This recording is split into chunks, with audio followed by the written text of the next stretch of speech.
السلام علیکم ناظرین، میں ہوں ناصر عباسی اور اس وقت یہاں پہ ایبٹ آباد ٹی ایم اے اور ہزارہ ڈویژن کا ٹی ایم اے ہے، یا کے پی کا ٹی ایم اے ہے، ان کے تحت جو سلائی اسکول چلے تھے جہاں پہ سینکڑوں بچیاں، ہزاروں کی تعداد میں بچیاں جو ہیں ہنرمند ہو کے اپنے گھروں کا روزگار چلا رہی تھی اور ابھی بھی چلا رہی ہیں، اور بہت ساری یہاں پہ ایسی ٹیچرز ہیں جو بچوں کو یہاں پہ ٹریننگ کروا رہی ہیں، ان کی بھی 36,000 روپے سیلری تھی، لیکن ان کو یکسر گورنمنٹ نے اس بجٹ کے دوران ان سب اسکولز کو ختم کرنے کا آرڈر کر دیا ہے، جس میں سراپا احتجاج یہ بچیاں اور یہ بہنیں ہیں ہمارے ساتھ، اور ان کا کیا کہنا ہے آئیے ان سے بات کرتے ہیں۔ میں لیڈی ٹیچر دمتور سے بات کر رہی ہوں۔ یہ ہمارے سینٹر جتنے بھی ہیں تقریباً 24، تو اس میں لیڈی ٹیچرز ہیں 3 اور کچھ نائب کاستہ ہیں۔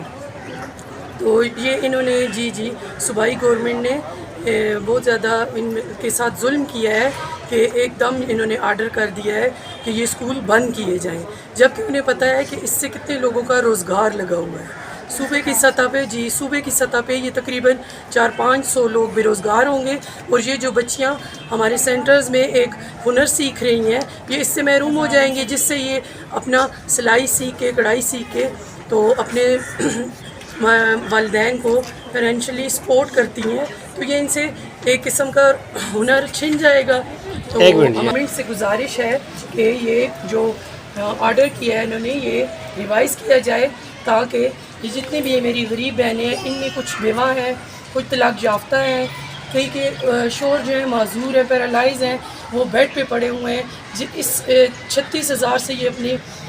اپنے بچوں کی فیسیں، اپنے کچن کا اور اپنے خاوند کا علاج کرواتی ہیں۔ تو آپ سوچیں کہ ان ٹیچرز پہ کیا گزرے گی جو ایک سنگل پیرنٹس کے طور پہ اپنے بچوں کی کفالت کر رہی ہیں۔ جی ہماری بچیاں ہیں، یعنی کہ 35 سے 40 بچیاں ہر سینٹر میں ہیں، وہ ہنر سیکھتی ہیں، کڑھائی سیکھتی ہیں، سلائی سیکھتی ہیں،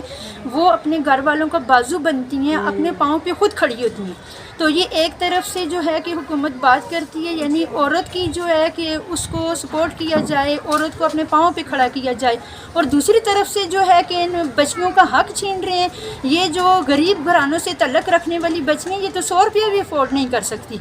فیس، یہ تو ہم ان کو اپنے پاس سے کچھ نہ کچھ جو کپڑا ہوتا ہے، دھاگا ہوتا ہے، دیتے ہیں، یہ سیکھتی ہیں۔ جب ہنر ان کے ہاتھ میں آتا ہے، یہ کپڑے سلائی کرتی ہیں، قریشی کا کام ہے، ان سے بہت ساری چیزیں بنتی ہیں، بیڈ شیٹیں بناتی ہیں، تو یہ پھر اپنے گھر والوں کا بازو بنتی ہیں، اور چھوٹے چھوٹے کام کر کے اپنے معاش جو ہیں اس کی رزق روزی میں وہ ان کی جو ہے کہ وہ اپنا کما لیتی ہیں۔ السلام علیکم، میں لیڈی ٹیچر ایبٹ آباد سے ہوں۔ ہمارے سینٹر جو ہیں وہ تعداد میں 14 ہیں، سینکڑوں کی اسٹوڈنٹس ہیں ہمارے پاس، جو ڈیلی بیسس پہ ہمارے پاس آتی ہیں، ہنر سیکھتی ہیں اور اپنے گھر میں چھوٹے چھوٹے کاروبار کر رہی ہیں۔ اور گورنمنٹ کے اس ظالمانہ فیصلے پہ ہم لوگ آج اکٹھے ہوئے ہیں، احتجاج کریں گے، اور اس کو ہم پشاور تک لے کے جائیں گے اپنے احتجاج کو، جب تک یہ جو فیصلہ ہے یہ واپس نہیں لیا جائے گا۔ کیونکہ ہمارے پاس ایسا اسٹاف ہے جس کو 10 سال ہو گئے ہیں، 15 سال، 30 سال، 35 سال وہ فکس پہ کام کر رہی ہیں۔ اس کے بعد بجائے اس کے ان کو ریگولر کیا جاتا، ان کا حق دیا جاتا، ان کو اٹھا کے نکال دیا گیا ہے۔ یہ بہت سراسر ان ٹیچرز کے ساتھ زیادتی ہے جنہوں نے اپنے ادارے کو اتنی عمر سروس دی ہے۔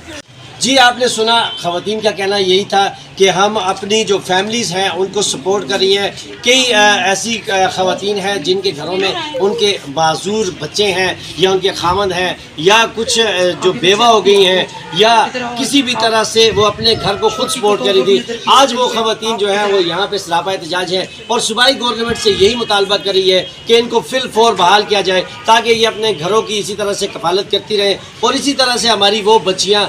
جو زیادہ تعلیم نہیں حاصل کر سکتی وہ ہنرمند ہو جائیں اور اپنے گھروں میں بیٹھ کے باعزت اپنا روزگار کر سکیں۔ ناصر عباسی کو اگلے پروگرام تک کے لیے اجازت دیجیے، انشاءاللہ اگلے پروگرام میں پھر آپ سے ملاقات ہوگی، تب تک کے لیے اللہ حافظ۔